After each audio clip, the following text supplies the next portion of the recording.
Bueno, se supone que estamos al aire. Espero. Bueno, entonces lo que vamos a hacer es ver nuestro nuestro examen de ayer que rindieron algunos.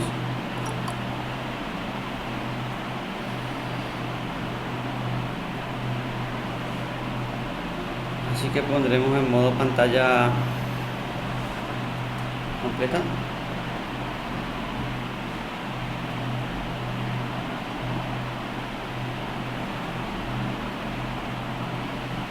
Y veremos esta segunda prueba de sondeo. A ver qué nos dice.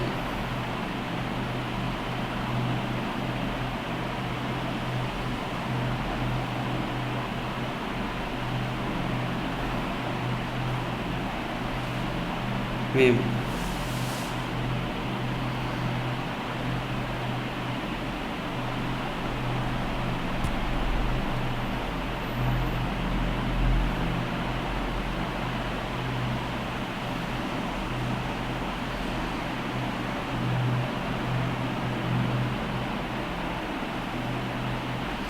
Tenemos acá la primera pregunta que sale. Acuérdense, antes de continuar, recuerden que espera un momento. Si están viendo ustedes, ¿verdad? Sí, profe. Perfecto. Recuerden ustedes que que en el examen de ingreso y en el sondeo les van a poner aleatorio, o sea que no a todos les va a salir la misma, va a cambiar el orden. Eso para evitar que haya fraude, que haya... Entonces no vean tanto la letra ni el orden de la pregunta, sino vean, ¿cómo te explico? Vean la respuesta en sí. No se preocupen si es D, si es C, si es A.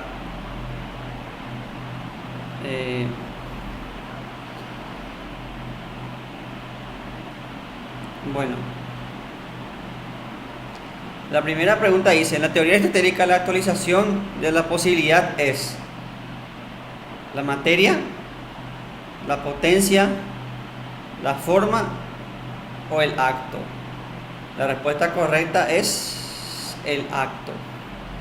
El acto es la actualización de la potencia. Si yo digo una planta es una semilla es una planta en potencia, entonces quiere decir que esa planta tiene la posibilidad, esa semilla, perdón, tiene la posibilidad de ser una planta. Y cuando se haga planta, cuando crezca esa semilla, se haga un árbol, esa semilla va a ser un árbol en acto. Por eso el acto es la actualización de la potencia, de la posibilidad, perdón. O sea, porque es posible que sea un árbol y cuando se hace un árbol se cumplió esa posibilidad. Creo, si no mal recuerdo, que en la clase yo le expliqué esto con el tema del feto ingeniero. Les expliqué este tema de atipotencia cuando la propaganda del feto ingeniero. Un feto no es un ingeniero, pero tiene la posibilidad de ser, así como también puede ser abogado, puede ser periodista, puede ser historiador, puede ser psicólogo, puede ser, pero en acto es un feto. Entonces esta es la respuesta. La potencia es la actualización del acto.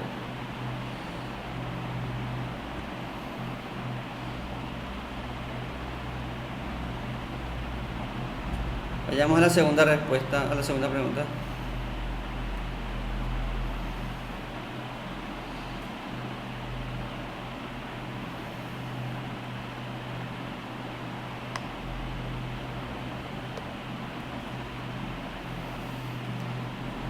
El filósofo que afirma que todo está en permanente movimiento no puede ser Platón, porque Platón decía que si bien el mundo físico está en movimiento, el mundo de las ideas es eterno, único entonces no puede ser Platón. Menos va a ser Parménides, porque Parménides decía que el ser es una de las cualidades del ser. Acuérdense que era ser inmóvil. Y menos va a ser Zenón, porque Zenón hizo sus parábolas, sus paradojas basadas en el en negar el movimiento. Entonces la respuesta es Heráclito. Heráclito decía que todo estaba en permanente movimiento, que la realidad era devenir, que vivía constantemente negándose el no ser. Eso era la realidad para nuestro amigo Heráclito. Entonces tenemos esa como nuestra respuesta 2.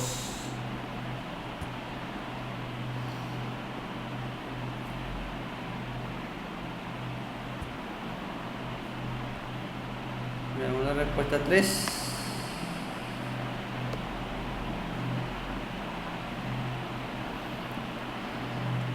La ética socrática es emotivista moral. Eso es incorrecto, porque es la ética de David Hume. Era David Hume el que decía que la moral no viene de la razón, sino que viene de las emociones. O sea, a nosotros, por ejemplo, nos desagrada escuchar un asalto o un asesinato, nos produce desagrado, nos produce emociones negativas. En cambio, buenas acciones nos producen emociones positivas. Por ejemplo, cuando escuchamos que alguien donó un órgano, nos produce emociones positivas. Por eso la ética es emocional, no es racional. Pero esa no es la postura de Sócrates, esa es la postura de Hume. La ética eudemonista es de Aristóteles. El eudemonismo es el movimiento que decía que todos buscamos la felicidad, que el fin de todo es precisamente conseguir la felicidad. Por tanto, no es tampoco, porque la respuesta correcta acá en este caso es la ética intelectualista, que dice que el conocimiento, el ser humano no es malo, lo que es burro. El que hace el mal lo hace por ignorancia.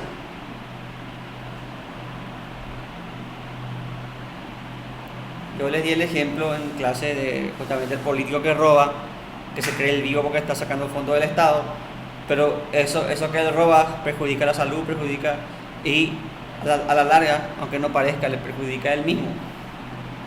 Y esto, por ejemplo, se vio durante la pandemia. Cuando los hospitales colapsaban y por más plata que vos tengas, no tenías dónde estar.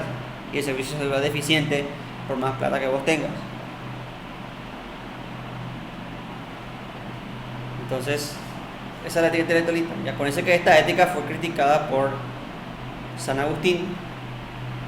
San Agustín decía que que muchas veces nosotros vemos que está mal, pero igual hacemos.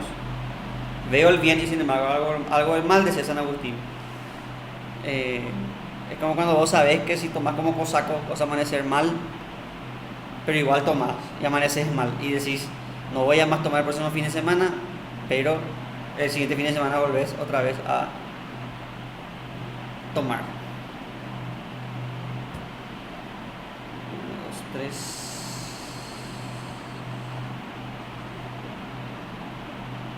Acá la metí a alguien más.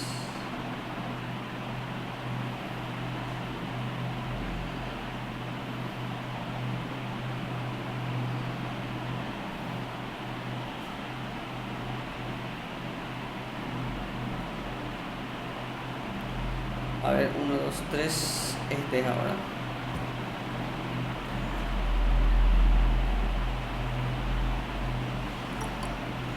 Acá viene alguien más, discúlpenme. Viene alguien más.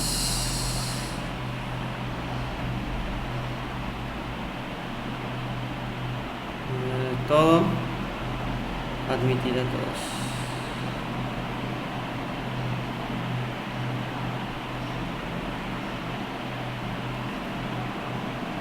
Ok.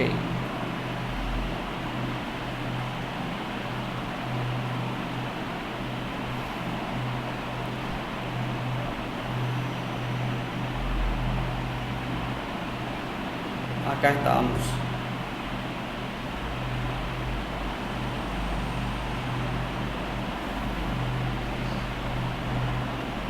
El verdadero conocimiento en la República es llamado physis, no, physis de naturaleza, doxa, no, doxa significa opinión, dialéctica, no, porque la dialéctica no es el conocimiento, sino el método para llegar al conocimiento. El verdadero conocimiento es llamado la episteme en la República. que es el conocimiento de las ideas.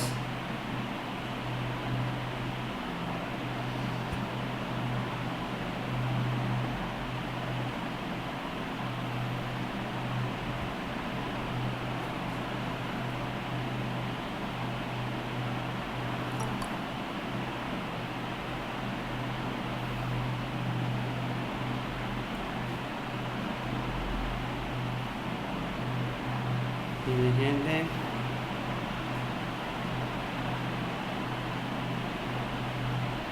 Creo que no hay más nadie.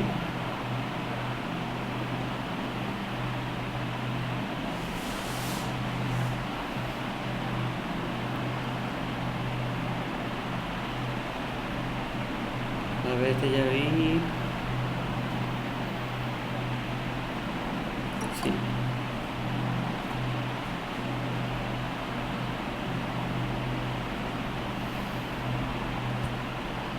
Transmitir.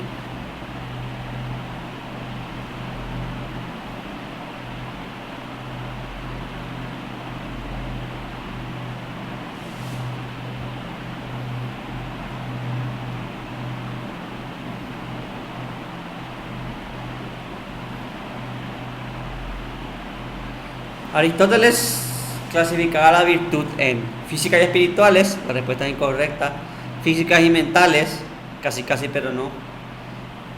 La respuesta correcta es éticas y dianoéticas. Aristóteles dividía dos clases de virtudes. Las virtudes éticas son las que requieren voluntad. Por ejemplo, la caridad requiere voluntad, la bondad requiere voluntad, hay que tener voluntad para ser bueno. El valor requiere voluntad. Son virtudes éticas.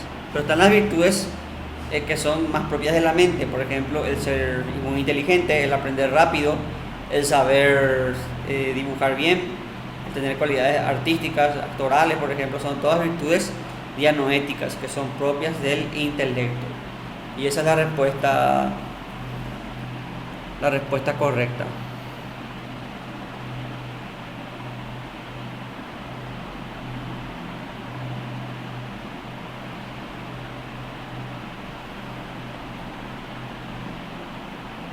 Ahora 1, 2, 3, 4.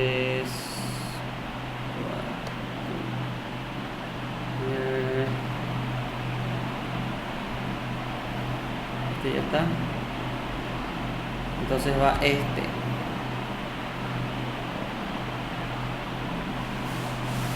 Aristóteles explica el movimiento mediante A, la teoría hilemórfica.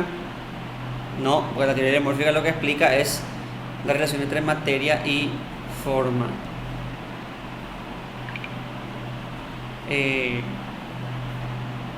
intelecto activo, no.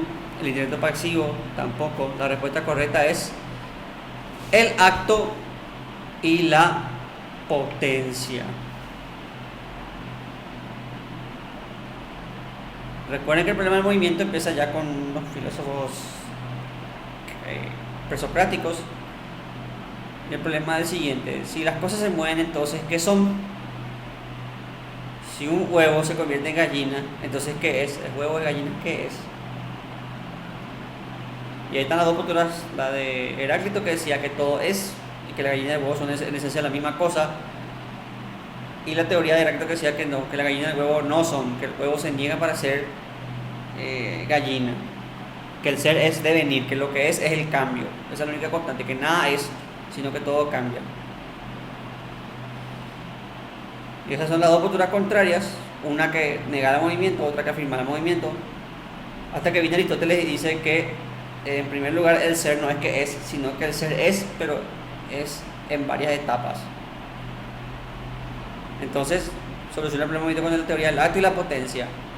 Así, un huevo es un huevo en acto, pero una gallina en potencia. Y una gallina es una gallina en acto y tiene la potencialidad de poner huevos. Entonces así Aristóteles soluciona el problema del movimiento con la teoría del acto y la potencia. A ver si nadie más está Nadie más está llegando.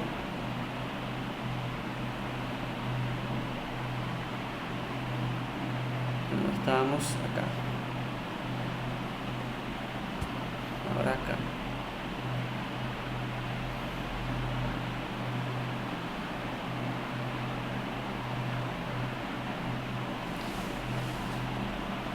La filosofía de la educación pertenecería a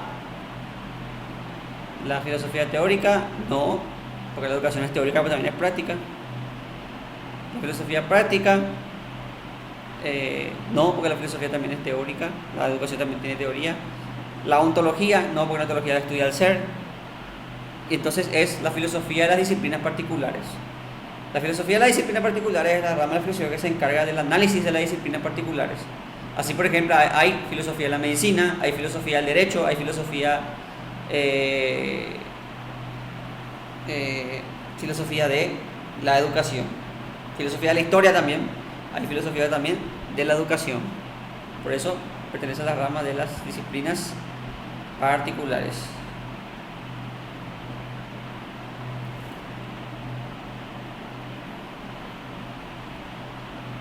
Ahora en esta fallaron muchos. Esta pregunta voy a tomar nota porque en esta fallaron mucho. A ver qué pregunta es.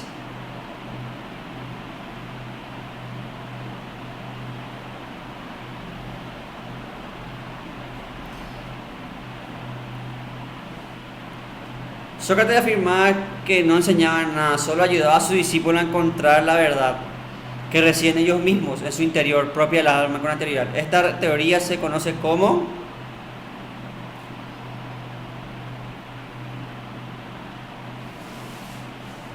ahora entiendo por qué muchos fallaron.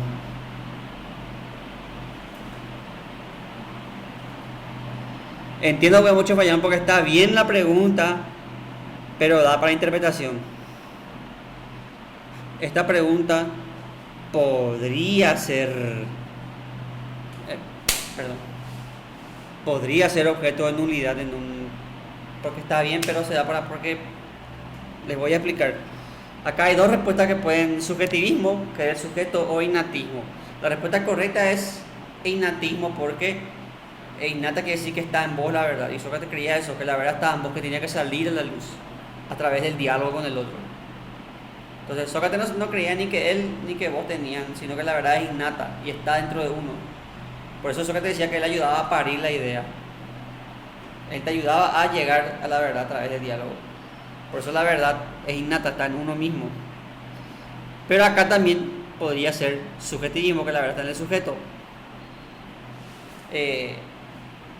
El único pero que hay con subjetivismo es que para Sócrates la verdad era independientemente del sujeto, o sea, había una verdad, no era como los sofistas que eran relativistas, sino que para Sócrates la verdad era, si bien la verdad residía en el sujeto, la verdad era independientemente de eso. O sea, esto es rojo independientemente de cómo vos o yo lo veamos. Entonces, se da porque la verdad sí está en el sujeto, pero la verdad es objetiva. Entonces, esto daría como pero la respuesta correcta es innatismo. Este punto daría como podrían ustedes, si por ejemplo, si se mueven, llegar a presentar nulidad. Aunque también podrían no darle, porque como les dije, no puede ser subjetivismo por esa diferencia que les di. Pero este punto sí está como para mal, y por eso entiendo por qué muchos fallaron. Lo que ustedes tienen que acordarse para el examen es que para Sócrates la verdad residía dentro de uno mismo, y él lo que hacía era ayudarte a llegar a la verdad.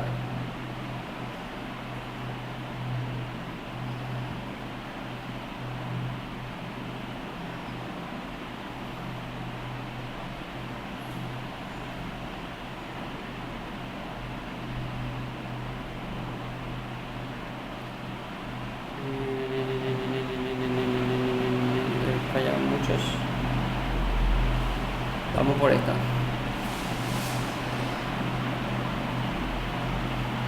En su antropología, Santo Tomás era mecanicista, imposible porque el mecanicismo surge en la edad moderna, materialista, ni en pedo, porque Tomás de Aquino era religioso y crea una realidad espiritual. La respuesta correcta es monista. Acuérdense que Santo Tomás, contrario a lo que muchos, a lo que el sentido común dice Santo Tomás, no creía en el dualismo, o sea, no creía en la división cuerpo y alma. San Agustín sí era dualista, Santo Tomás no. Santo Tomás creía que cuerpo y alma estaban integrados. Y eso le puso en contra de la filosofía de la teoría cristiana.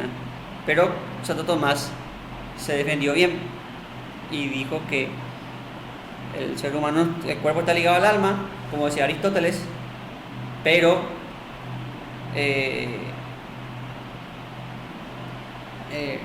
¿cómo explicar? Cuando vos te morís, tu alma adquiere un cuerpo espiritual.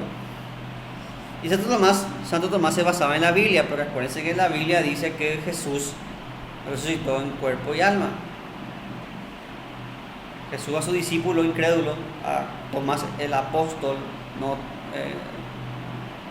Tomás de Aquino. Cuando Tomás dijo ver para creer, apareció Jesús y le dijo: mira, acá estoy, mira, acá está mi herida de la cruz.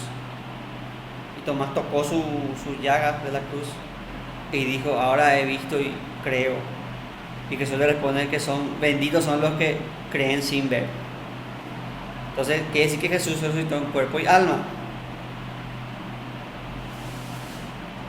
Solo que Jesús es más pro que nosotros, por tanto no necesita un cuerpo espiritual, sino que Jesús, así con su propio cuerpo, resucita porque Él es Dios y Él pasa lo que quiere.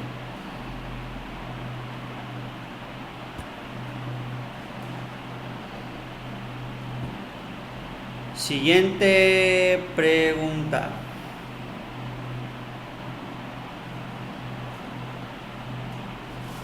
Platón expone su cosmología en su obra. Teeteto no, Filebo no. La respuesta es el Timeo. Y en esa obra también Platón nos narra el mito de la Atlántida. Eso estaba en el video que les mostré yo de la clase cuando dimos Platón. Esto no hay mucho misterio en esto. A ver dónde nos quedamos.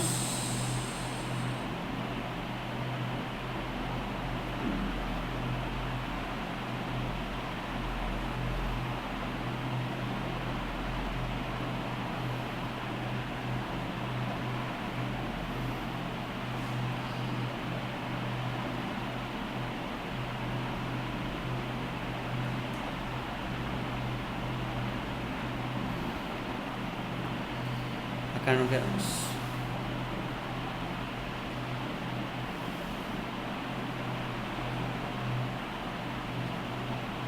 A diferencia de los sofistas que enseñaban a sus discípulos a triunfar en la vida sin importar los principios morales y éticos, Sócrates enseñaba a buscar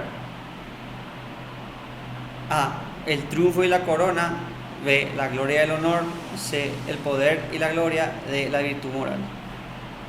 La respuesta correcta obviamente es la virtud y la moral. Sócrates lo que quería es enseñar a que nosotros seamos seres morales. Ese era el objetivo de la filosofía socrática.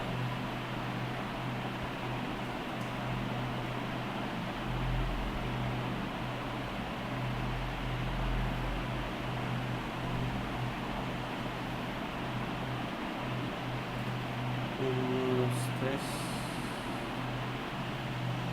1, 2, 3, 4.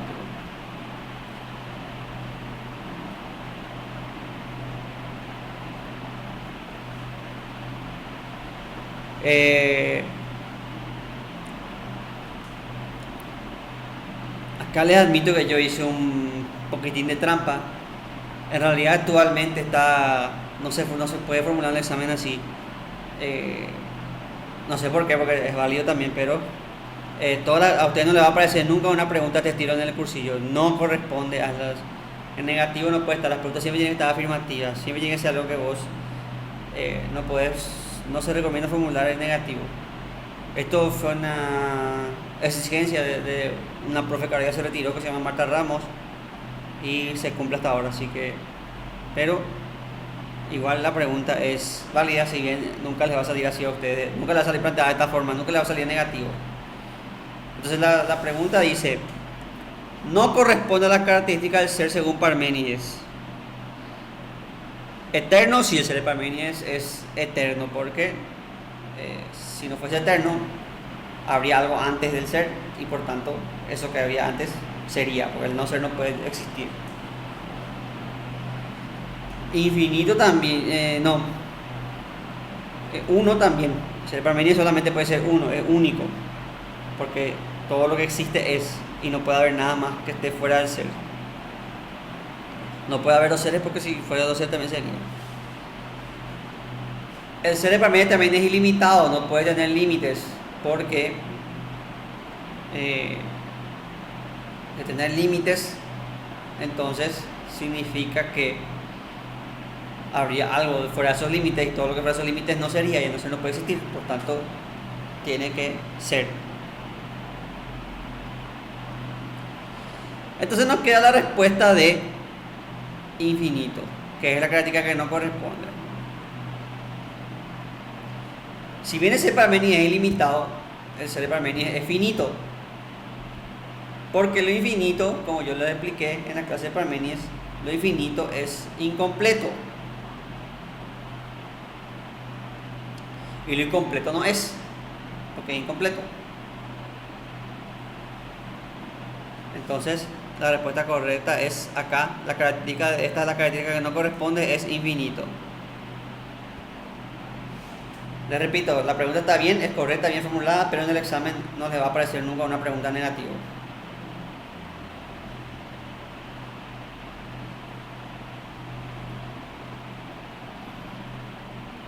Uno, dos, tres, cuatro, acá tiene que ser entonces.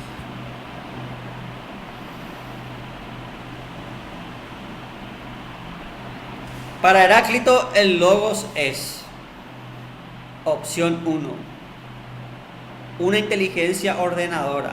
Es la respuesta correcta.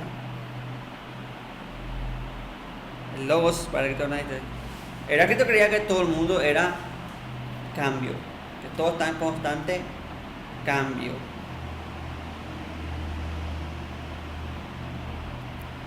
Pero ese cambio tiene un orden. O sea, si la gallina pone huevo, del huevo va a salir otra vez gallina. Si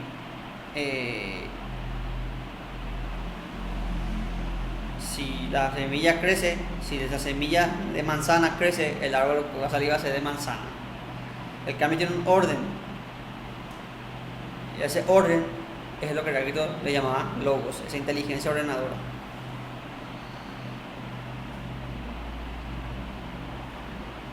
Uno, dos, tres, cuatro, cinco.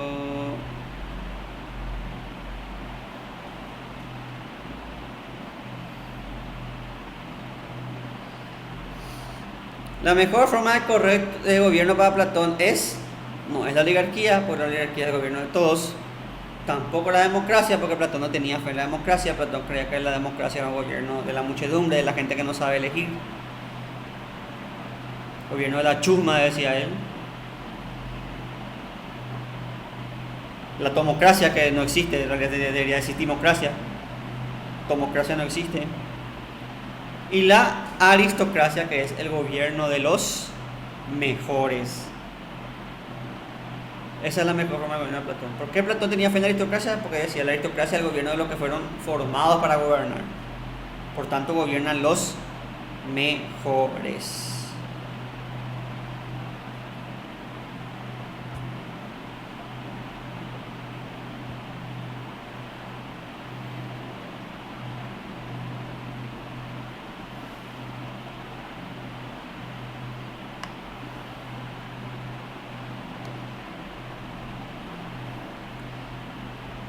San Agustín distingue dos tipos de razón. Una, material y espiritual.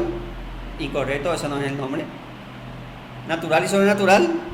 Tampoco es el nombre. Ideal y real. Y finalmente tenemos inferior y superior.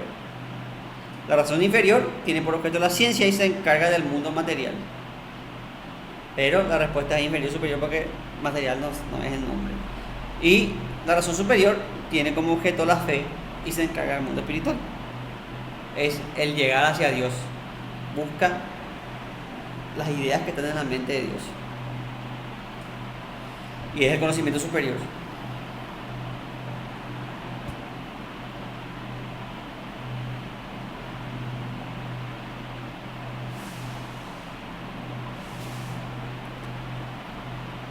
El periodo anterior a los sofistas se denomina sistemático. No, sistemático es el periodo donde tuvieron Platón y Aristóteles, por tanto es posterior a la sofística. El periodo moral es posterior a Aristóteles, el periodo de las escuelas morales, conocido también como helenismo. El periodo antropológico es el periodo donde están los sofistas, por tanto, por descarte, la respuesta que queda es la B, periodo cosmológico, que es el periodo donde se estudia la naturaleza. Primero vino el periodo cosmológico, después viene el periodo antropológico, después viene el periodo sistemático y después viene el periodo de las escuelas morales. Ese es el orden de las cosas.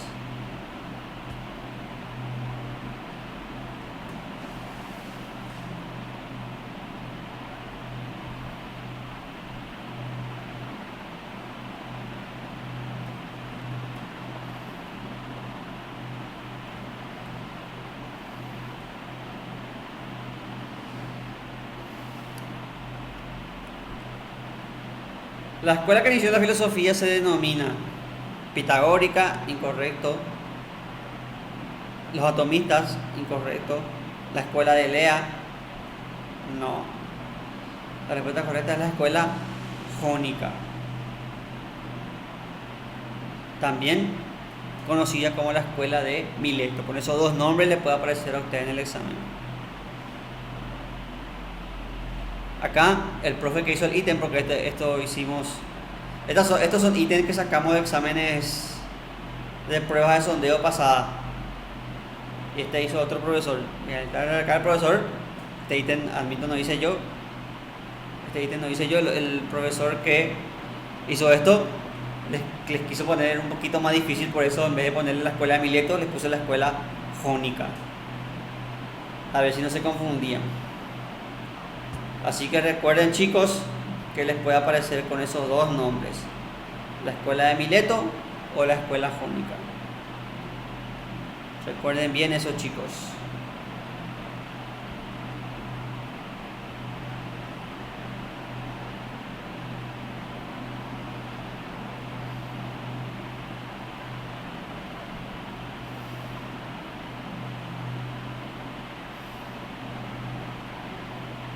Ya vimos.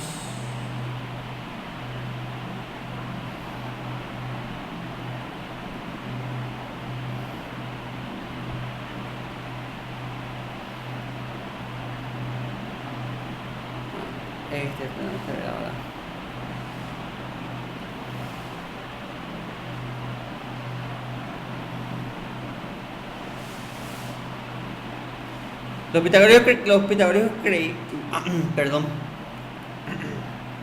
Los pitagóricos creían en una guerra entre el bien y el mal. No, eso era la doctrina de los maniqueos. La doctrina monista, no. La transmigración de las almas, la respuesta correcta. Y un Dios único tampoco no es correcto. La respuesta correcta es la transmigración de las almas. Los pitagóricos creían en la reencarnación. Por eso yo decía que vos tenés que purificar tu alma para reencarnar en algo superior y no reencarnar en una cucaracha o en un animal inferior. Por eso también los pitagóricos eran vegetarianos, porque ellos tenían respeto por la vida, porque sabían que podían reencarnar algún día en algo como eso. O sea, no comían vaca porque sabían que un día podían terminar siendo vacas.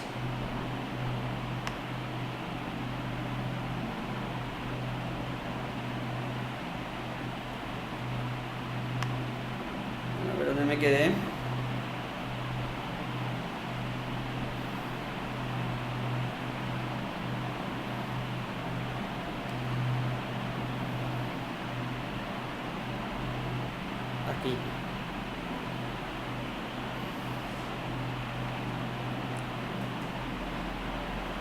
Y el propósito de la paradoja de Zenón era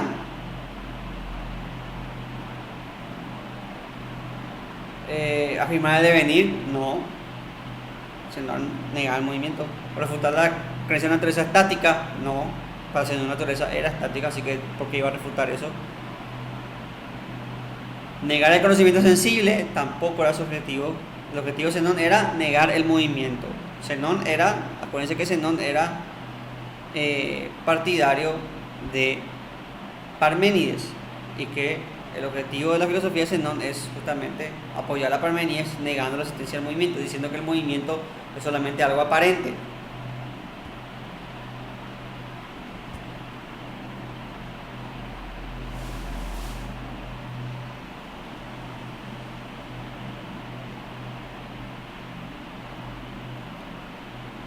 El logos es para Heráclito. Esta es una respuesta parecida a otra que ya vino anteriormente. Para Heráclito el logo es todo lo que es y no puede no ser. No, eso es de Parménides. Heráclito ni en pedo. Un ente inteligible e infinito. Tampoco. El argeo principio. No. Una inteligencia cósmica ordenadora. Esa es la respuesta correcta. El logo para Heráclito es inteligencia ordenadora.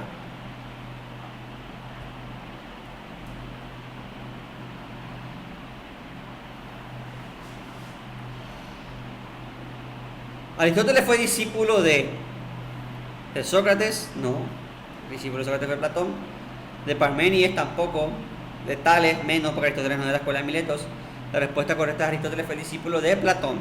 Acuérdense ustedes del cuadro ese de Rafael que están Platón y Aristóteles, la escuela de Atenas. Un hermoso cuadro, por cierto.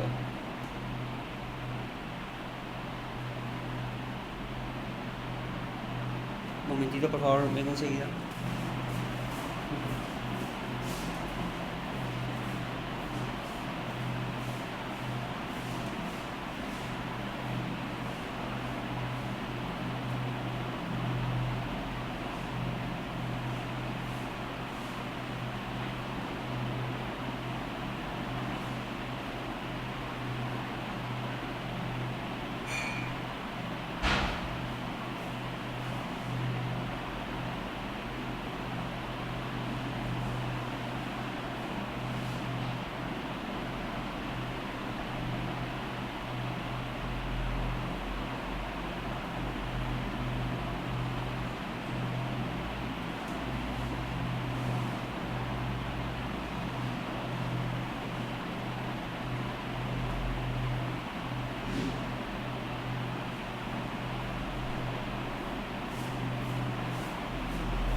Perdón chicos, ya estoy de vuelta.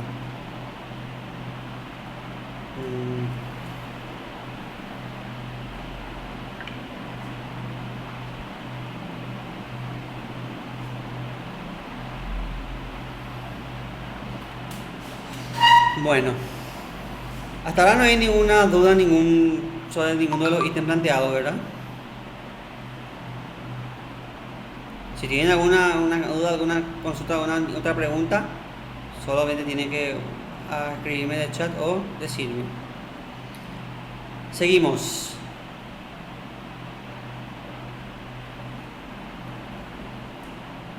Estábamos...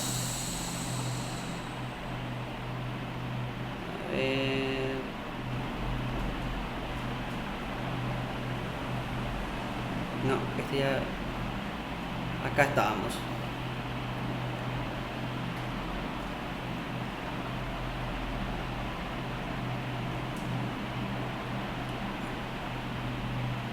Los filósofos antiguos que rompieron con la línea de estudio de la investigación de las Piscis y del cosmos se centraron por primera vez en las cuestiones humanas como la ética, la política, el arte, la lengua, la religión. Son los estoicos. No, los estoicos son de la escuela moral, vienen después de Aristóteles. Los socráticos. Epa. Bueno, no.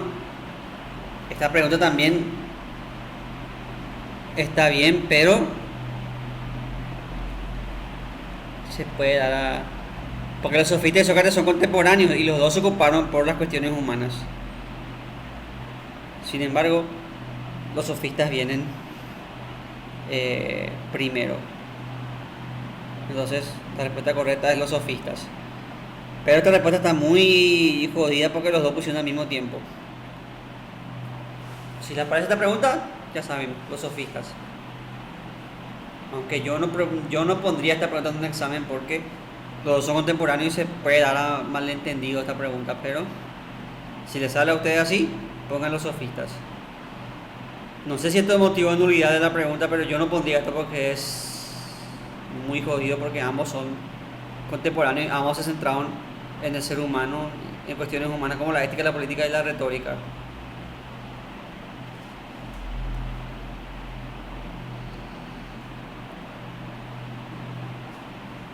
Aunque ahora que leo la pregunta detenidamente acá dice investigación de la Piscis y del cosmos. No, igual. Bueno, si les sale esto, pongan ustedes los sofistas.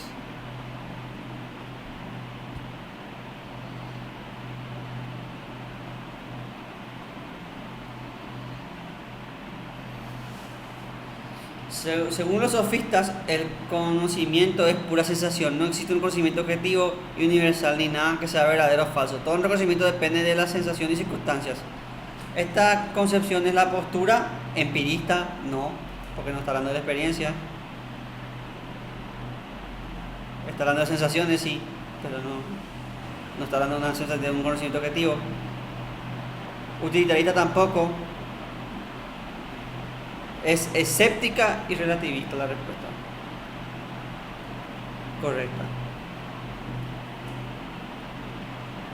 Pragmática no, porque el pragmatismo va a llegar recién con la escuela filosófica de William James.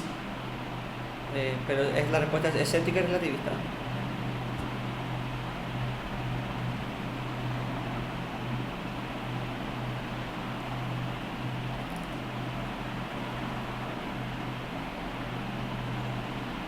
Acá si ustedes respondieron bien la mejor forma de gobernar Platón, van a responder bien, esta también.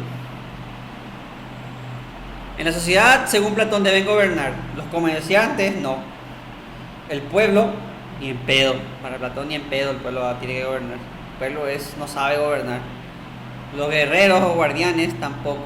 El que tiene que gobernar es la aristocracia, los que nacieron para gobernar, los que fueron formados para gobernar. Esos son los que tienen que gobernar en la filosofía de Platón.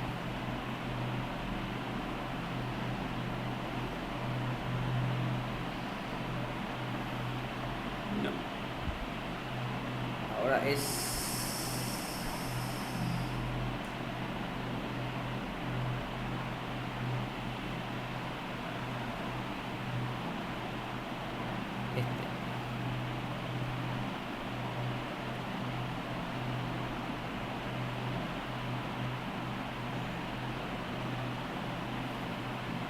Hubo un tiempo en que en Atenas la dirección de los asuntos gubernamentales recaía en el modo principal en las asambleas públicas y en estas podían participar todos los ciudadanos y para tal efecto los sofistas instruían a sus discípulos en la verdad y la justicia. No, a los sofistas no les importaba la verdad y la justicia porque eso era relativo, como vimos en el video que les puse de los caballeros zodiacos.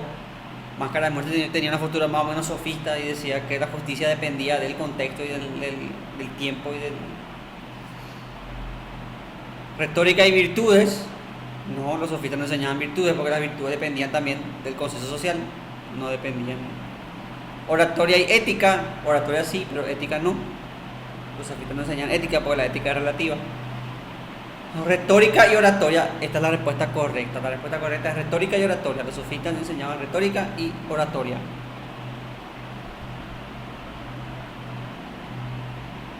O sea, te enseñaban a saber expresarte en público y a saber dialogar.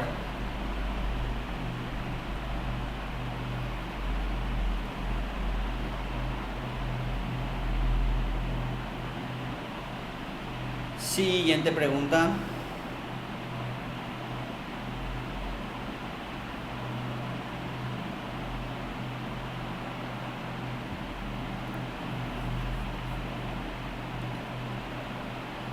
Aristóteles explica el movimiento a partir de Intelecto pasivo, no. Primer motor, tampoco. La respuesta es el arte de la potencia. Había una pregunta, recién pasamos por una pregunta que era parecida, pero creo que era explicado el cambio, no decía el movimiento. Y tenemos el intelecto activo. La respuesta es nuevamente el arte de la potencia. Ya hablamos del problema del movimiento y el arte de la potencia. Así que esto no hace falta más. No hay gran misterio en esto.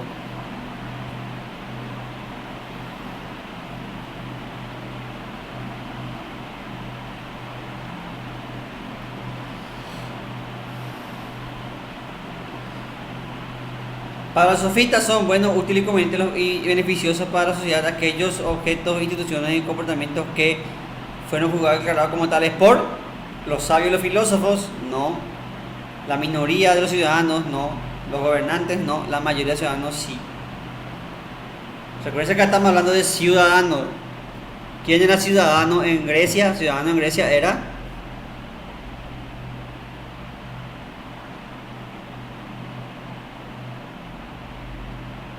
A ver si se acuerdan, chicos. ¿Quién era ciudadano en Grecia? Había más requisitos. ¿Qué tenía que ser para ser ciudadano en Grecia? Sí, tenía que ser varón, o sea, tenía que ser hombre, de sexo masculino. Tenía que haberse hecho servicio militar y tenía que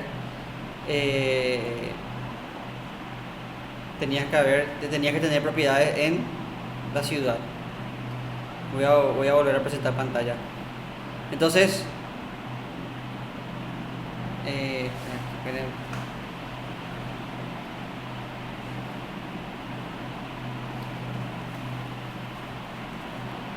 acá me preguntan por mensaje si puedo repetir lo de doxa. Me pregunta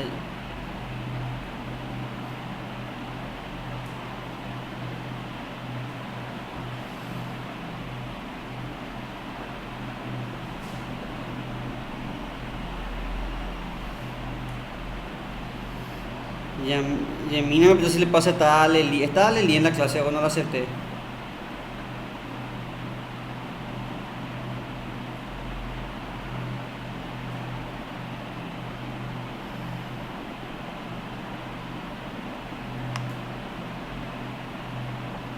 Sí, estaba Leli, ya la acepté. Perfecto. ¿Puedo repetir lo que es doxa sin problema, Victoria? Doxa quiere decir opinión. Para Platón, el conocimiento verdadero es la episteme, el conocimiento de las ideas. Y la doxa es el conocimiento de lo aparente, de la opinión. Nosotros podemos tener opiniones distintas, pero el conocimiento la verdad solamente es una. Entonces, el conocimiento es episteme y la doxa. Bueno, entonces seguimos con nuestras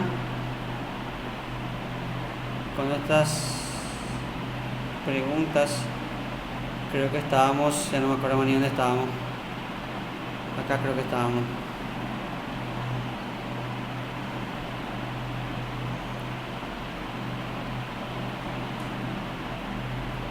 No.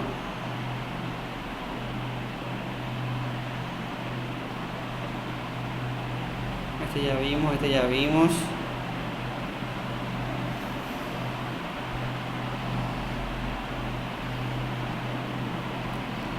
De ahí creo que estamos acá.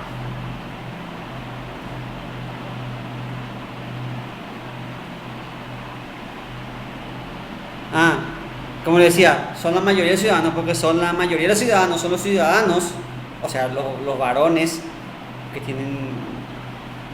hicieron el servicio militar y tienen propiedades. Son ellos los que se reúnen en asamblea, ellos los que deciden, por tanto, la decisión tiene que tomar la mayoría de los ciudadanos.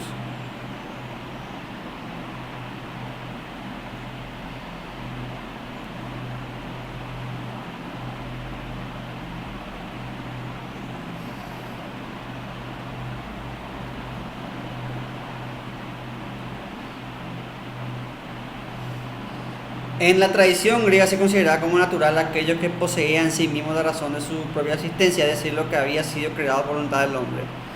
En ese sentido, la polis, derecho, la justicia, normas naturales, jurídicas, políticas, cualquier otras instituciones surgían por naturaleza. En cambio, para los sofistas los frutos son frutos de... O sea, básicamente acá no sé por qué el profe puso un chorizo para explicar algo sencillo. Los filósofos griegos creían que la moral surgía por naturaleza. Sin embargo, los filósofos griegos creían que la moral surgía por el acuerdo y las convenciones humanas. Acuérdense el lema de Protágoras, que es el hombre es la medida de todas las cosas. O sea, lo que quiere decir que nosotros los humanos somos los que establecemos qué es lo bueno, qué es lo malo, qué es lo correcto, qué es lo incorrecto, etc, etc.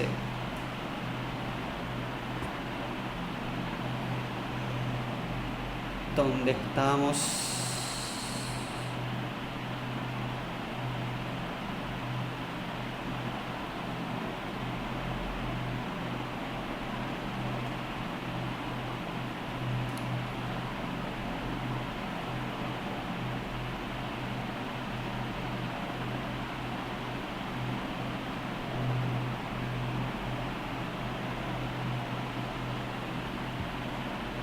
También ya vimos.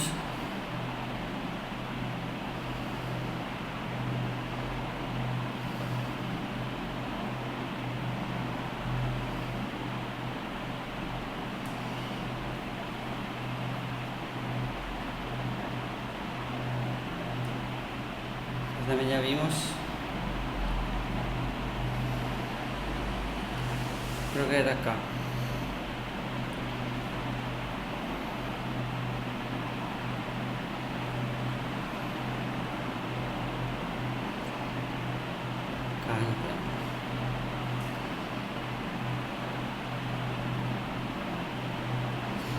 La teoría que sostiene que todo está constituido por materia y forma se denomina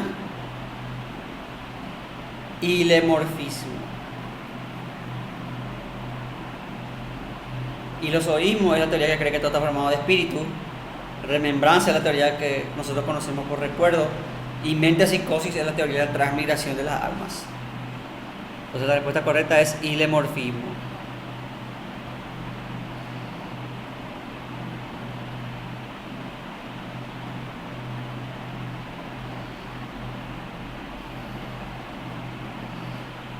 Ahora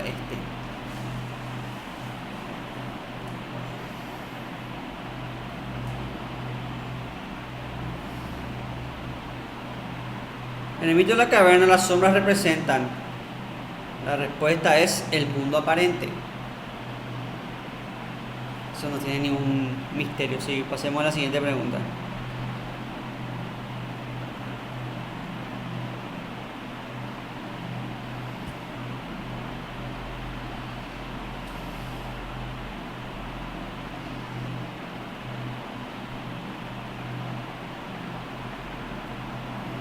Aristóteles tiene entre dos tipos de virtudes.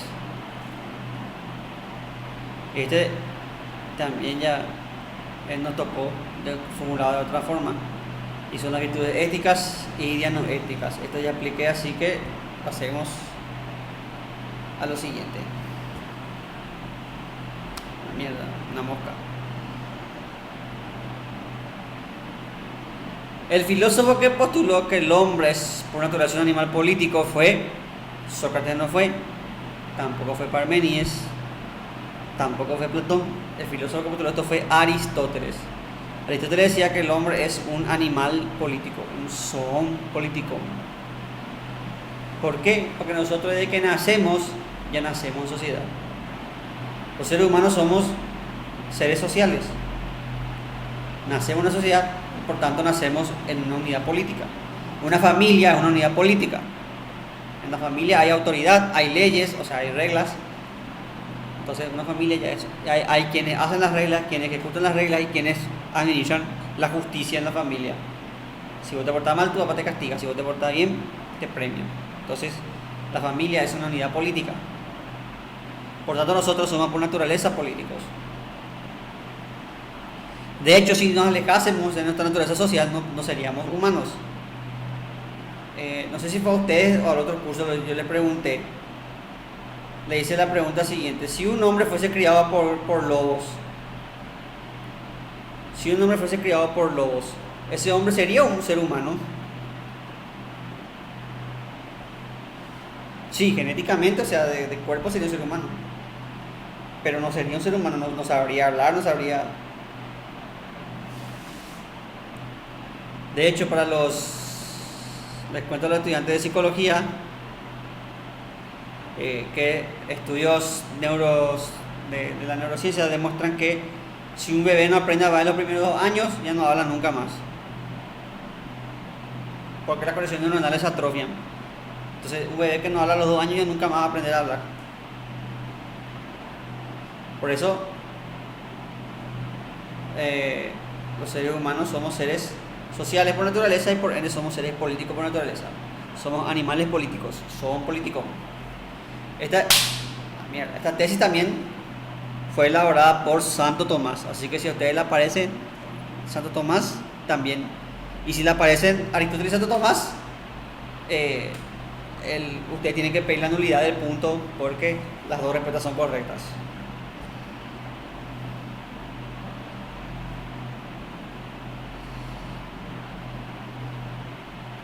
En el mito de la caverna, las sombras representan el mundo aparente. Parece que se repitió esta pregunta o apreté la misma.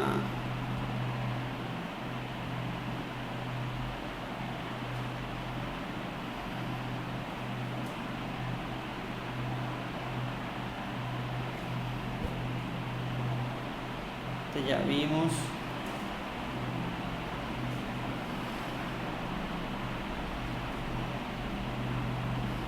Acá no nos quedamos.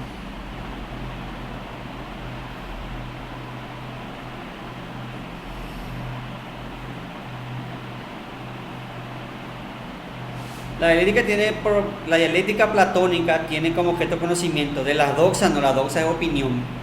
El mundo sensible no, nosotros partimos del mundo sensible. Del cosmos no, tiene por objeto conocer el mundo inteligible, o sea, el mundo de las ideas. La dialéctica se eleva desde el mundo sensible hasta el mundo inteligible. Ese es el proceso dialéctico de Platón.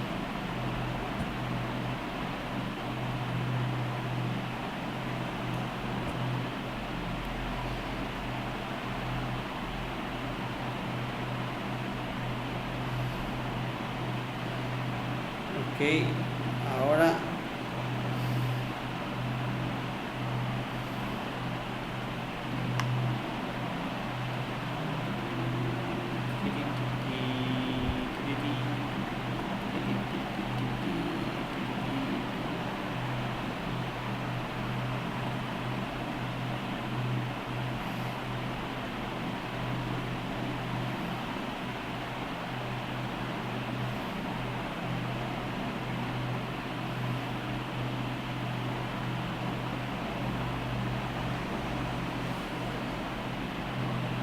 acá es.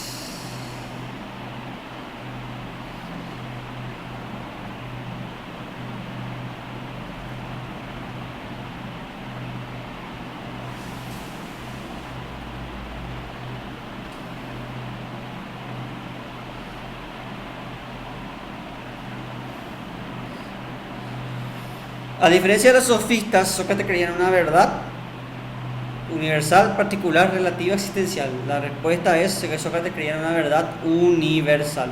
O sea, para Sócrates la verdad era universal, no era relativa. La verdad era verdad en todos lados. No es que la verdad dependía del sujeto, sino que la verdad era universal. ¿Por qué creía Sócrates en esto? Porque Sócrates fue el que formuló el tema del concepto. El concepto es lo que hace, la esencia de la cosa. Concepto de mesa es, por ejemplo, un mueble con superficie plana, entonces una mesa es una mesa independientemente de que vos digas que es una silla. Por tanto, la verdad es, para Sócrates, objetiva.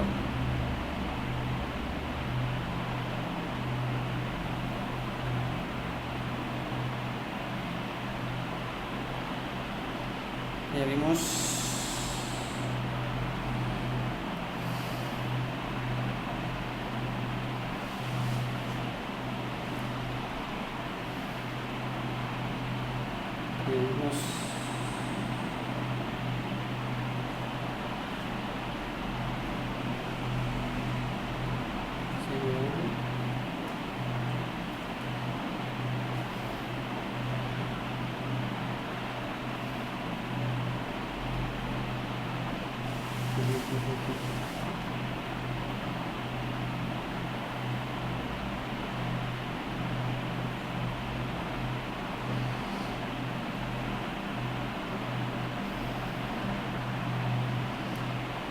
El ilozoísmo es defender una hermandad universal, no. Afirmar que los dioses existen en otro plano, tampoco. Negación de sobrenatural, tampoco. El ilozoísmo es la postura que afirma que todo está lleno de dioses. Es la postura que afirmaba Tales de Mileto. Que todas las cosas tienen su espíritu. Las plantas tienen su espíritu, nosotros tenemos nuestro espíritu, el agua tiene su espíritu, el fuego tiene su espíritu. Todo está lleno de dioses, decía Tales de Mileto.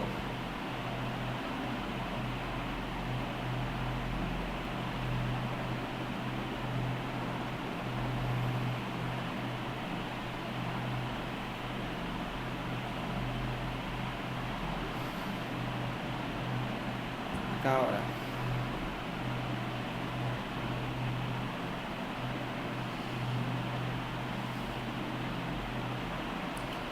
¿cuántas funciones o partes del alma distingue Platón? Platón distingue 3 tipos de alma. El alma racional, que se sitúa en la cabeza y que está cargada de justamente el razonamiento, que es el alma de la gente que razona antes de hacer las cosas, que medita, que piensa bien las cosas, y su virtud es la prudencia. Después tenemos el alma irracional o irascible, el alma irascible que se sitúa en el pecho y es el alma de la gente que actúa emocionalmente. Es el alma propia de la gente que es, como nosotros decimos vulgarmente, leche hervida. O sea, la gente que actúa así que... Y después tenemos el alma concupiscible, que es el alma que desea, que está situada en el vientre, y es el alma que se deja guiar por sus bajos instintos, o sea, por sus deseos, es el alma más animal de todas, vamos a decir. Y esas son las 3 clases de alma de Platón. Y estas almas están relacionadas con la forma política, porque Platón decía que lo que tiene que gobernar son los racionales, los irascibles tienen que ser guerreros y los concupiscibles tienen que ser productores para los racionales y los irracionales. Bueno, acá estamos, ¿verdad?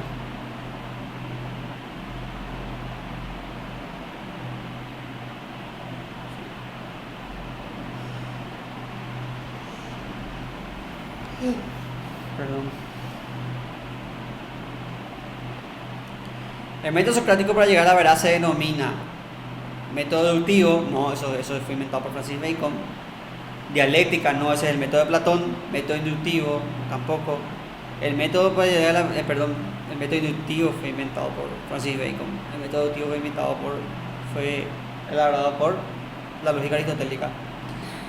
Entonces, el método socrático se denomina mayéutica. Mayéutica es el arte de parir las ideas, que ya expliqué, así que no hace falta detenernos más en esto. Para Aristóteles el bien supremo es la justicia, no. La ética, no. La filosofía primera, no. El bien supremo es la felicidad. Esa es la base de la teoría de la ética eudemonista. Nosotros los humanos, el objetivo de nosotros los seres humanos es ser felices. Todo lo que hacemos para ser felices. Una persona no es que quiere ganar plata por ganar plata. Quiere ganar plata para ser feliz. Una persona quiere tener un buen trabajo para ser feliz. Una persona quiere formar familia para ser feliz. Todo lo que hacemos lo hacemos para ser felices. La pregunta es, ¿qué es lo que verdaderamente nos hace felices? La plata verdaderamente nos hace felices. Acá no vamos a mentir, no vamos a ser tontos. La plata facilita la vida, la plata te da muchas cosas.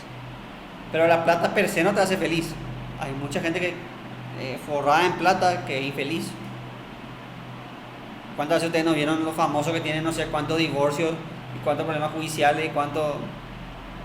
Entonces, la plata es un medio para conseguir cosas y facilitarte la vida, pero tampoco te hace feliz. la fama tampoco, ni... Entonces, ¿qué es lo que realmente te hace feliz? Aristóteles dice lo que te hace feliz es la vida racional, la vida contemplativa, decía Aristóteles, la vida virtuosa.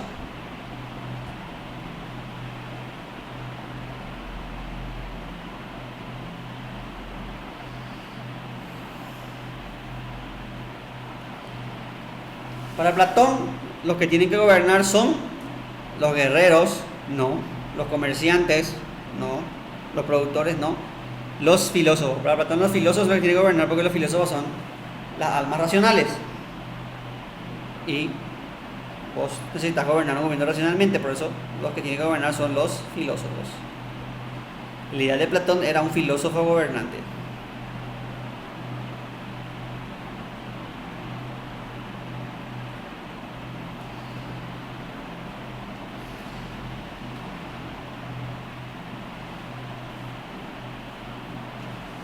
Aristóteles consideraba como una forma buena de gobierno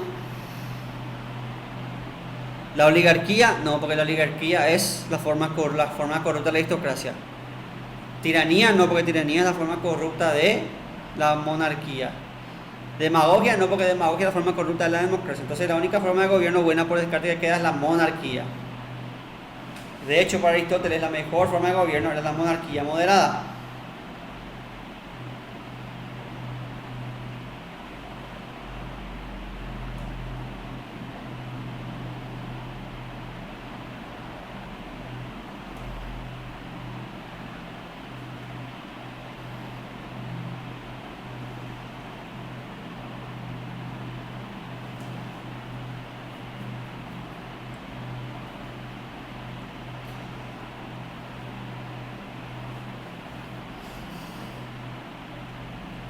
Según Anaxímenes,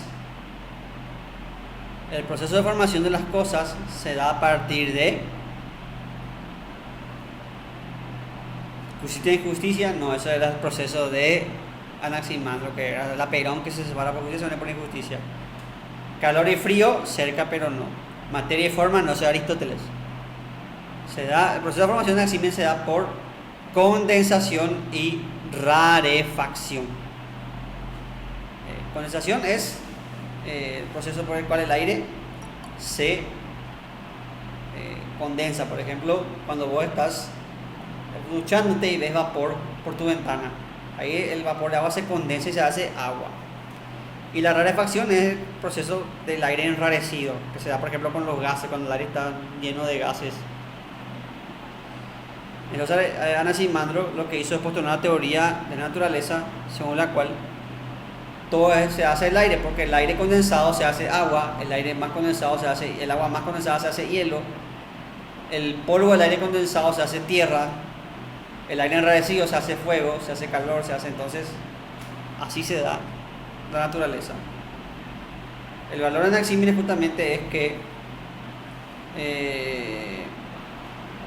no solamente habla del arjé, sino que él aporta un modelo de formación de las cosas.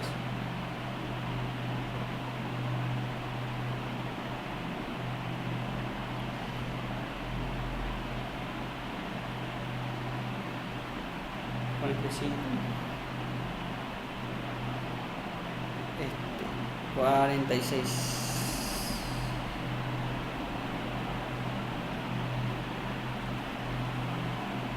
Para Platón la fortaleza es una virtud propia del alma.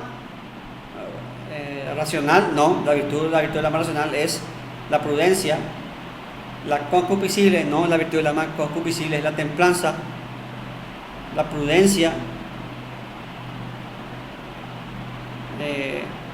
repite acá, la prudencia es una virtud del alma racional. Por tanto, queda el alma irascible, que su virtud es la fortaleza.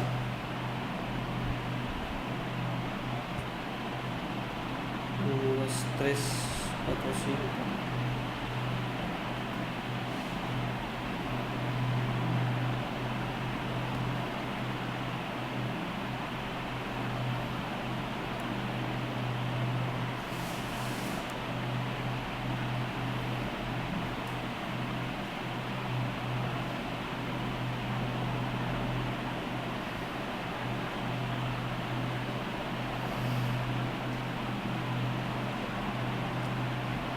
Aristóteles divide las causas en intelecto activo e intelecto pasivo, no así divide el intelecto.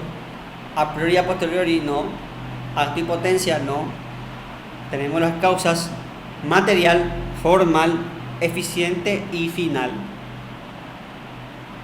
Siendo la causa material, esperen un ratito, quiero ver algo.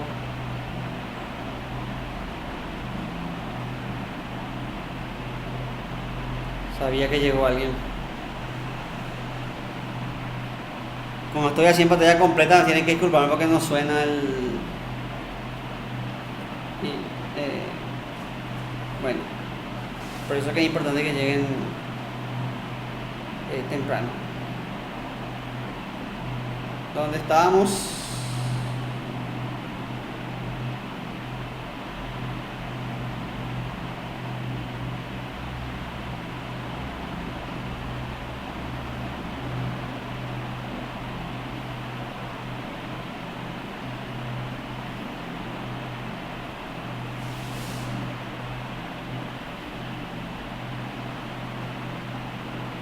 Acá estamos. Aristóteles divide en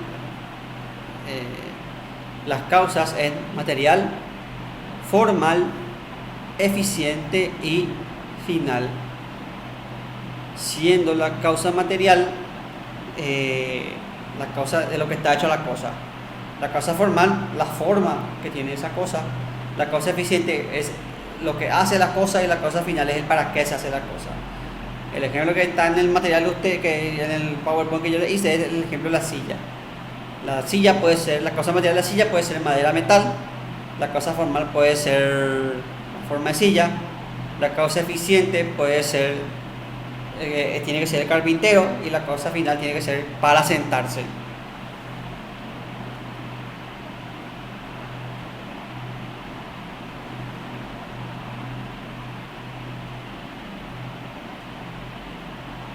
Vamos a ver un ejemplo, vamos a practicar un poco con esto. Si yo les doy el concepto automóvil, un automóvil, un auto, ¿cuál sería la causa material del automóvil?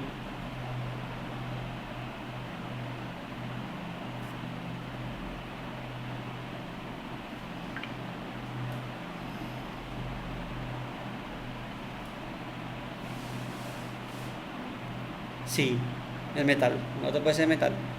¿Cuál sería la causa formal del automóvil?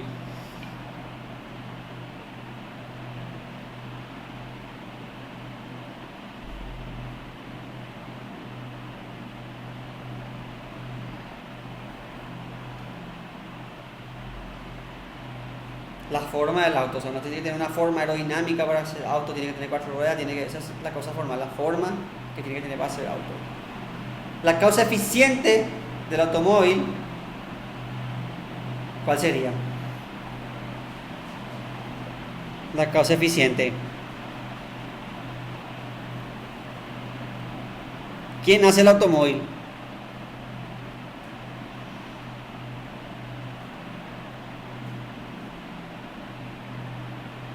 Exactamente, la fábrica de automóvil, Volkswagen, lo que sea. Y la causa final es el para qué. ¿Para qué, para qué sirve un automóvil?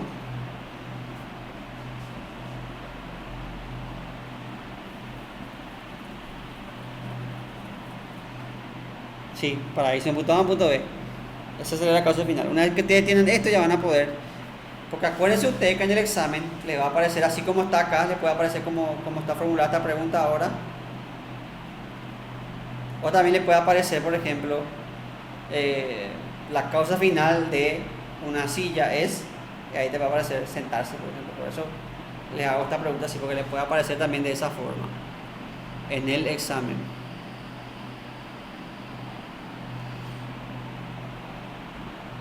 Vamos a volver a poner la pantalla. Compartir.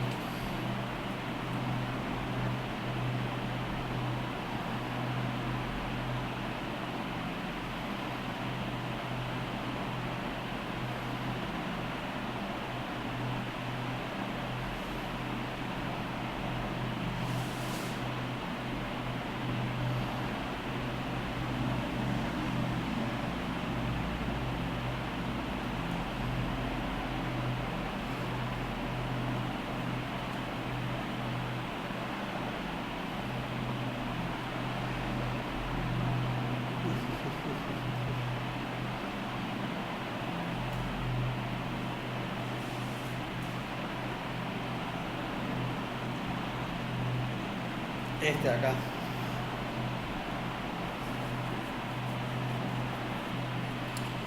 Según Sócrates, mediante la mayéutica se llega al concepto particular, no genérico, no relativo, no universal. Lo que Sócrates buscaba con ese esto, lo que Sócrates buscaba era el concepto de la cosa, el caracú. ¿Qué quiere decir que el concepto es lo universal? Por ejemplo, si yo digo perro, el perro es animal mamífero de la familia de los cánidos, la familia de los animal es del reino animal. O sea, organismos multicelulares que pertenecen al reino animalia, al reino animal. Mamíferos son el tipo de animal que tiene glándulas mamarias, o sea, lo que tienen pechos y lo que se alimentan, los que alimentan a sus crías con leche. Por eso los humanos somos mamíferos, porque las hembras de nuestra especie tienen glándulas mamarias, igual que los perros. Los perros también pertenecen a la familia de los cánidos. Los cánidos son el tipo de mamíferos que tienen incisivos caninos. La puta tan mosca de mierda. Y entonces, si yo digo eso, ese concepto, animal mamífero de la familia de los cánidos, que es plausible, domesticado, ese concepto es universal porque ese concepto se aplica a todos los perros. Entonces, por eso Sócrates creía en la verdad universal, porque los conceptos son universales, se aplican a todos. Un perro es un perro acá, en China, en la luna, en Takamandapio. En que quedó un perro sigue siendo un perro. Así como 2 más 2 es 4.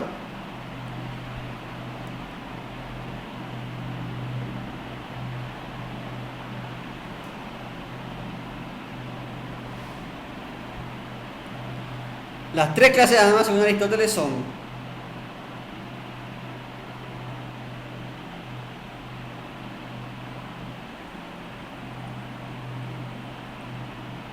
racional, irascible, intelectiva. No.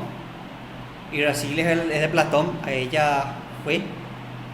Racional, irascible y sensitiva, revuelta, irascible es cualidad de Platón. Intelectiva, sensitiva, vegetativa es la respuesta correcta.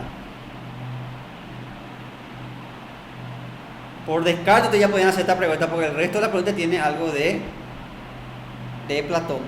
Entonces, intelectiva, sensitiva y vegetativa, siendo la alma intelectiva la que es propia del ser humano, porque tiene la capacidad, tiene el intelecto.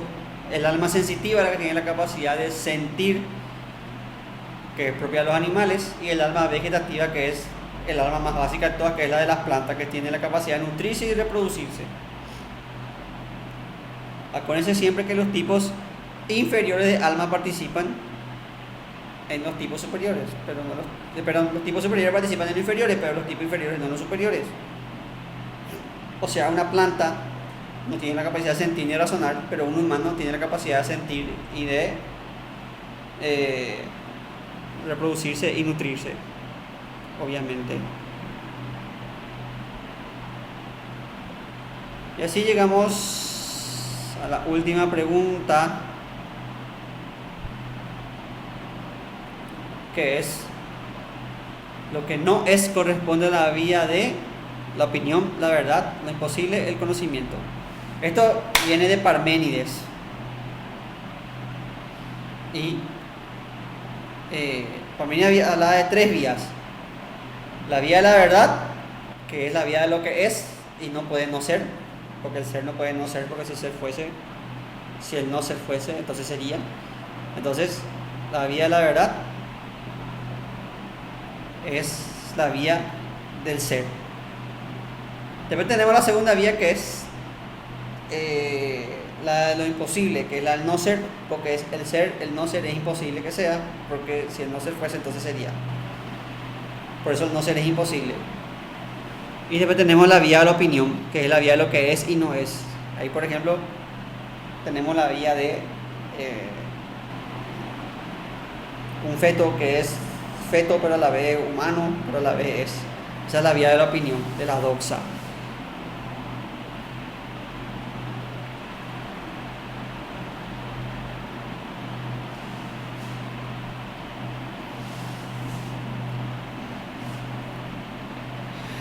Y con esto, chicos, terminamos nuestro examen.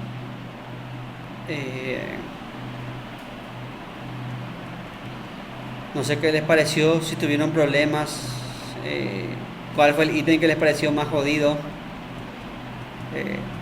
qué opinión tienen, si tienen algún pero, alguna dificultad con alguno de los ítems.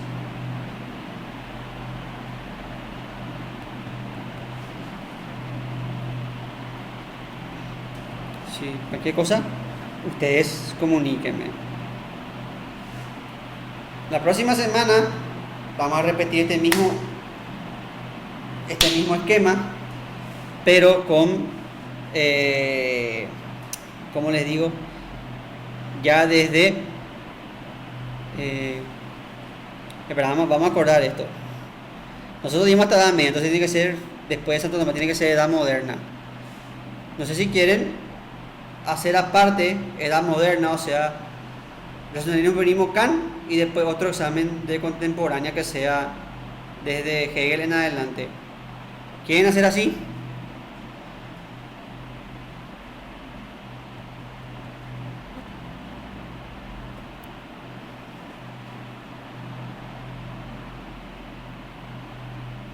Sí, profe, yo creo que va a estar bien así, separado. Perfecto. Entonces vamos a hacer así. Vamos a elaborar el examen de esa forma.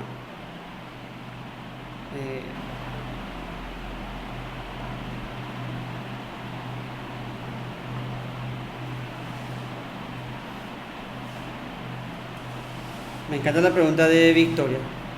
De las obras que sí tienen que tener en cuenta ustedes son de Platón, de Aristóteles, de San Agustín, por lo menos de Confesiones y de Civita Dei, de Kant, porque Kant toca crítica de razón pura práctica. Entonces, de esos filósofos tienen que tener ustedes en cuenta su obra. De los otros, solamente la obra que mencionamos. Por ejemplo, de Comte, de Nietzsche, eso no van a preguntar las obras. Pero Platón y Aristóteles, eso sí. De hecho, ese cuadro de los diálogos, ustedes pueden ver que está. De los otros filósofos, solamente tienen que conocer su obra principal o a veces ninguna. Por ejemplo, Descartes solamente tiene que conocer el discurso del método, por ejemplo. De Leibniz solamente la monadología, esas cosas. Pero hay filósofos los que sí tienen que tocar las obras que son Platón, Aristóteles, San Agustín, Kant, que sí tienen que tocar las obras porque tiene que ver las obras con, se toca el tema, por ejemplo en Platón tiene que ver con su división, en Kant las obras tienen que ver con las problemáticas que tocan, la razón pura toca esto, la razón práctica toca lo otro, entonces tienes que conocer las obras.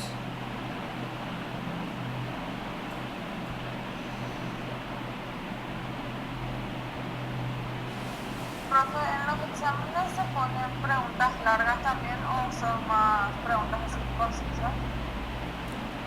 No, generalmente son preguntas cortas, no ponen preguntas largas, pues justamente la intención didáctica del examen es que se lea de una, o sea que vos puedas leer y que rápido.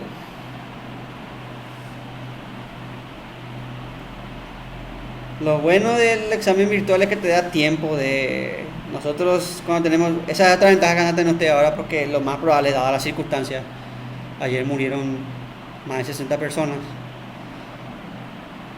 van a tener examen virtual. Y lo bueno es que nosotros en el examen físico teníamos la hoja del examen con todas las preguntas, teníamos una hoja con circulitos que era para marcar las respuestas, que tenía uno A, B, C, D, tenía que marcar circulito, y teníamos otra hoja que era nuestra hoja que nosotros llevamos, hoja de comprobante, porque tenía que marcar en los tres, entonces te quitaba tiempo. En cambio en el virtual, uno nomás, clic, clic, clic, clic, clic. Entonces ustedes van a tener más tiempo de leer, entonces no se desesperen, aprovechen ese tiempo, lean bien la pregunta. Y si la pregunta es capciosa o da lugar a dudas, ustedes pueden reclamar la nulidad del ítem. Si está mal redactada también pueden reclamar la nulidad del ítem, como pasó en el repaso que dimos la otra vez.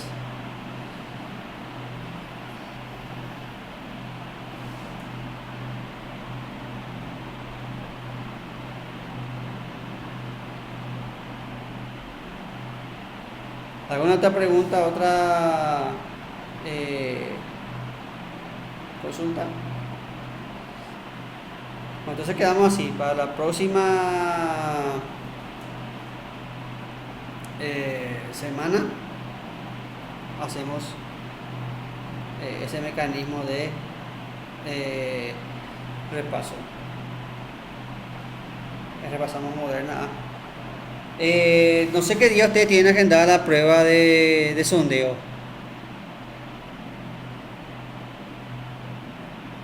La prueba, perdón, el simulacro.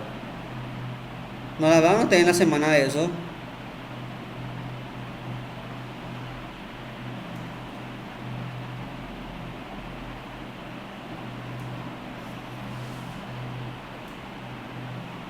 Pero voy a mirar un poquito acá en la plataforma.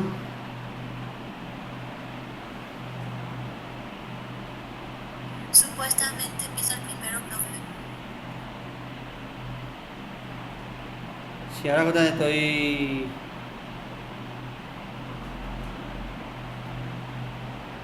Ahora sinceramente estoy mirando. Voy a mirar...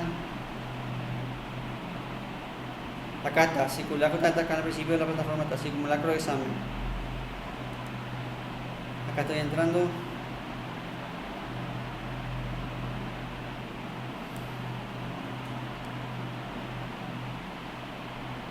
El miércoles 3 vamos a tener simulacro. Yo no sé si vamos a seguir teniendo clases normales, si no vamos a tener clases normales, no sé cómo vamos a hacer.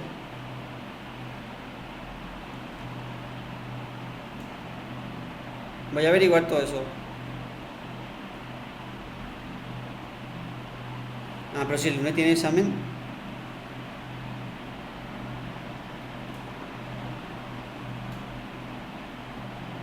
Bueno, voy a ir averiguando y cualquier cosa les dejo en aviso. Pero vamos a ir planeando bien cómo hacemos al respecto. Vamos a planear bien eso programa la próxima semana al respecto.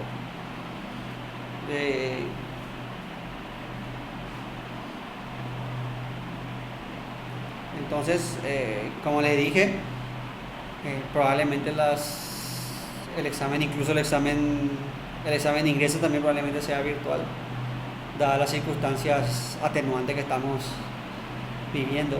Se tenía planeado que sea ya presencial el examen, por lo menos el examen general que sea presencial, pero parece que va a terminar siendo virtual.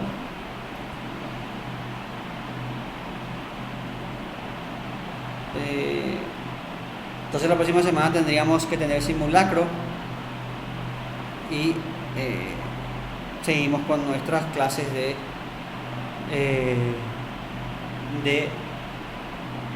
repaso.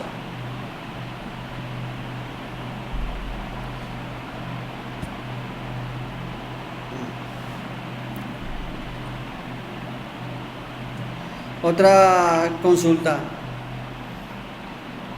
Si mi calendario está mal, pero voy a mirar a mi calendario.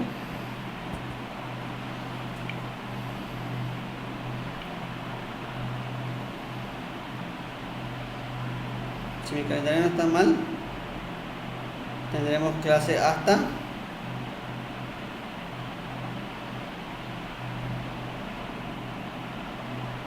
tendríamos clase hasta el último lunes, que es el 28, ¿verdad? O no sé si ese lunes tendríamos o no clase, pero en teoría sí.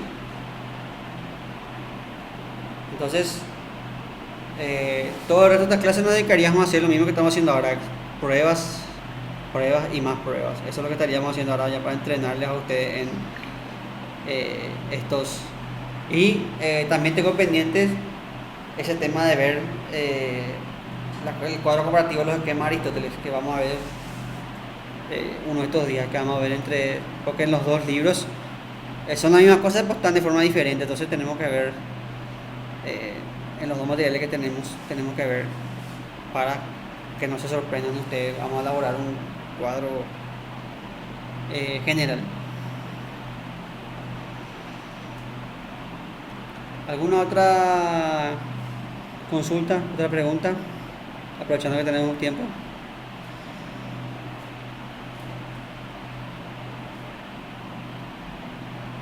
Si no, podemos dar por terminada la clase de repaso de hoy. Si no tiene ninguna pregunta ni una consulta.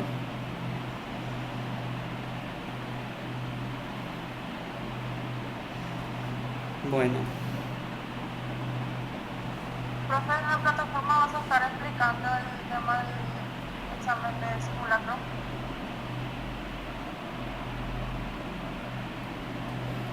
Ale, ¿no te tu pregunta en la plataforma? En la plataforma ya está la fecha de simulacro. No, y como dijiste que ibas a quedar en averiguar bien, Sí, por eso nomás, si vas a estar avisando todo en la plataforma.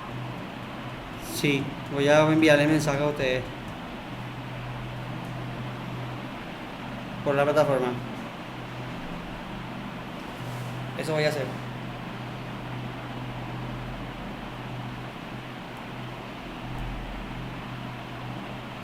Y bueno, quedamos así entonces. Terminamos un poco temprano hoy.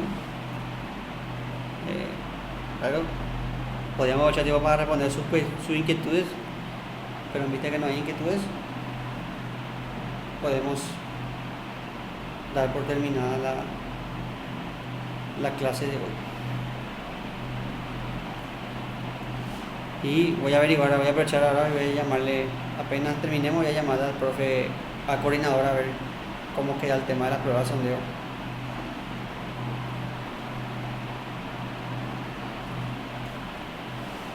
Bueno, estamos entonces chicos, nos vemos en la siguiente clase. Dale, profe, gracias. Dale, profe, gracias. Nos Dale, vemos. profe, gracias. Chao, chao, profe. Chao, chao.